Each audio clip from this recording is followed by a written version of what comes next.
Hey guys, I've got Ice Cream Man number 4, and I gotta tell you, Ice Cream Man just you know what, this is less weird than the previous issue, but it's still pretty weird.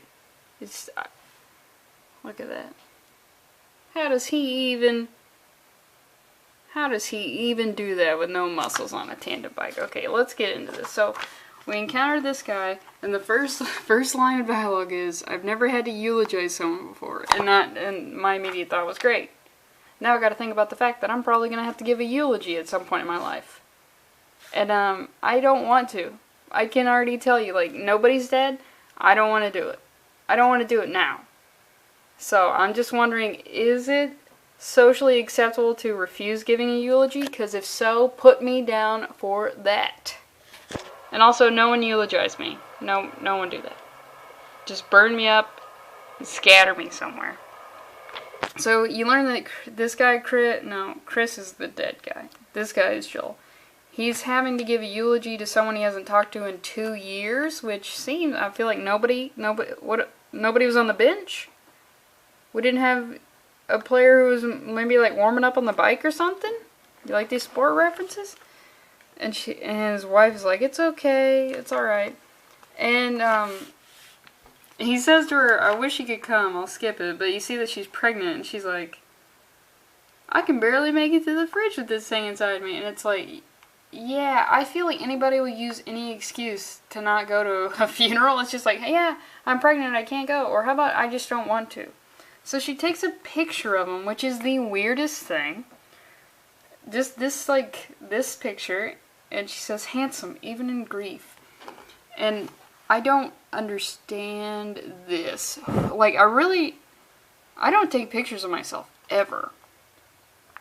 Like, ever. And I don't ever really think about, I mean, I take a couple of pictures for, like, Instagram or whatever, but it's never of me, and it's very rare that I do it.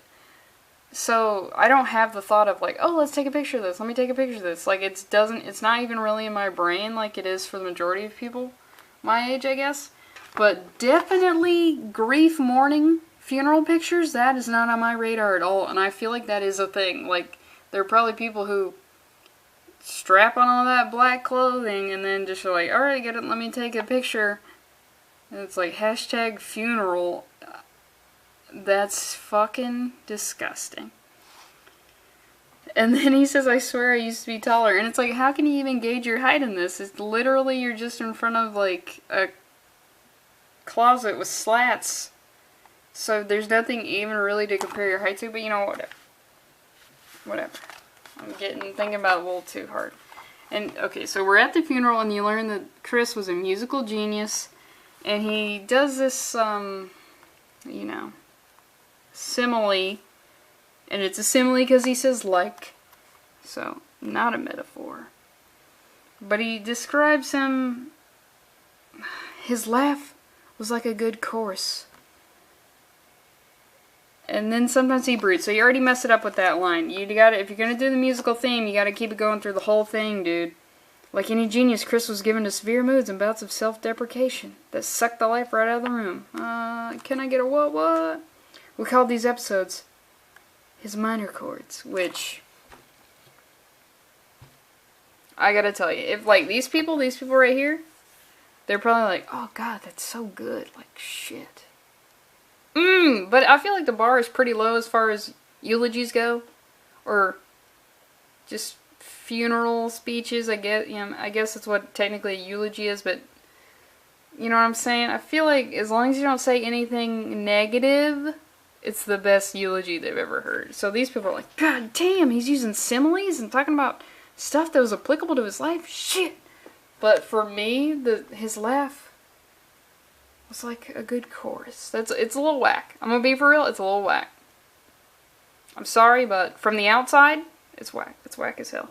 And you see this guy, who's balding with a ponytail, on the periphery of it, that's his father, who left when he was really young.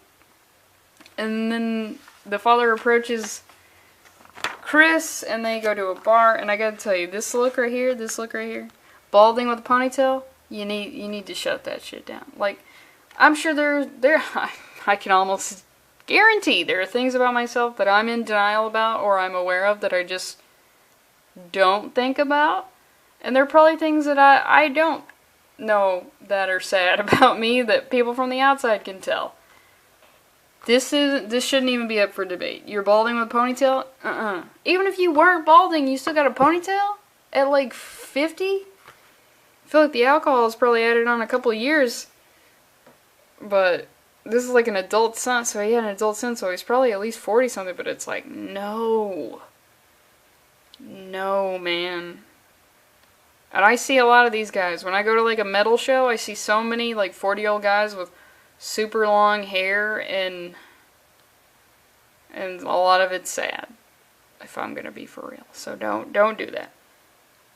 So he tells him that his wife is pregnant, and he asks him. So I've always wondered, well, not always, but lately now, he's wondering, they're drinking, you know, why'd you leave? So his father left when he was really young, and then he says, I've been considering it, leaving his pregnant wife. Now, I know this is where a lot of people are going to go say, oh, this guy's obviously a piece of shit. But I like that it presented this idea, because we never see that side of it. In literally everything, let's be honest, it's the dad who leaves. Am I right, ladies? But it's the dad who leaves. And it's just he's just like marked for life of, oh, he's a piece of shit. But I just like want to see that side of it. I mean, I'm sure it's not a spur of the moment thing. I'm sure a lot of them think they'll be better off. I'm sure a lot of them think, I don't want to deal with this at all. And then you get into that thing about signing away, how fathers don't really have any rights, you know what I'm saying? Or maybe he didn't agree to wanting to have a kid, but then that's the woman's whole deal. She has all the cards on that one. So just the idea of, and especially a man who has his life together being like, I think I'm just going to leave. I just don't want to do that. I just like, I mean, it doesn't go anywhere with it, but I like the idea that it sort of presented it as like, oh, this guy's kind of got it together, and he's just like, I don't think so. I'm not sure about it. He says, it's like my life keeps chugging along without consulting me, without asking if I want to come along for the ride. And I keep thinking about what you did, and it seems so possible. Yeah, you could just leave. And the father, he tells him that it was stupid to not make that choice. He's like, all I did was run off with hippies, quote, smoke dope, play music, and fuck like farm animals. Sure, it sounds great, but it's not real. And then they go outside, and Joel, the guy who thought about leaving, he pukes everywhere, and the father sort of laments. He's like, oh, I wish I could just hold my son one more time. So naturally, they start driving to the cemetery, and then we get this.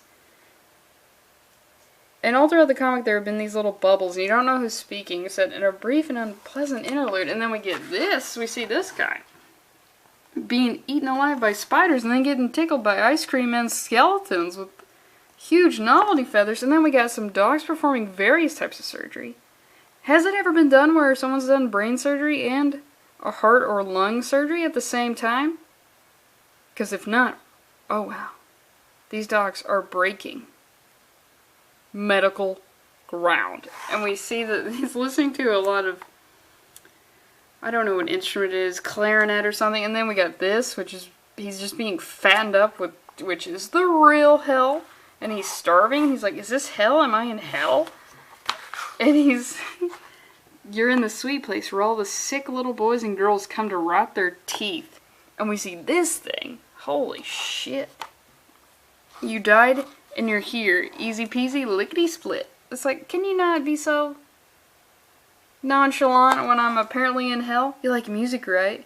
And you know, I think I had an ice cream flashlight as a kid. So I was like, oh dude, that's dope. Here's a tune I've been working on. And then we see these panels of his father leaving. Goodbye, Chrissy. Adios, kid. This is your fault. You're gonna be alone forever, champ. Peace, brother. Bye, bye, bye, bye, bye. Do you like my song, Chris? Do you want to hear it for 1,000 years? And then we see the Joel and the dad in the cemetery just hugging a corpse. And the last couple pages, we see the ice cream man. And he encounters like a guy with a black hat and wearing black clothes, and apparently that's his nemesis because it actually makes the ice cream man shake in his boots a little. So, yeah, it just makes me think about things I wouldn't think about, so I like that, but it's not really scary. I mean, the idea of, number one, why didn't they, because they go to the cemetery and the casket's still up, and they say in the comic, oh, I guess the burial's tomorrow. Why wouldn't, the hole's there, the casket's there, the hydraulics are there to put that thing down in the ground. Why is he not dead and buried? I mean, he's dead, but why isn't he buried? What the hell? Are people procrastinating, putting bodies in graves? What the hell? But this comic also made me realize, I'm going to have to give a eulogy someday, and I don't want to. I would much rather be a pallbearer, but the goddamn patriarchy won't let me be a pallbearer. God damn it, and it's not a thing about, it's also because I'm pretty short. I mean, if it was me and like 5 other people, they would purposely be holding the casket above so I couldn't even be able to touch the thing, and I'd be like, come on guys, let me help carry the dead body. I don't know if I want to add this to my pull list, it's so weird. It's so fucking weird. Ice Cream Man, why you do this? What's your game, dude? Damn.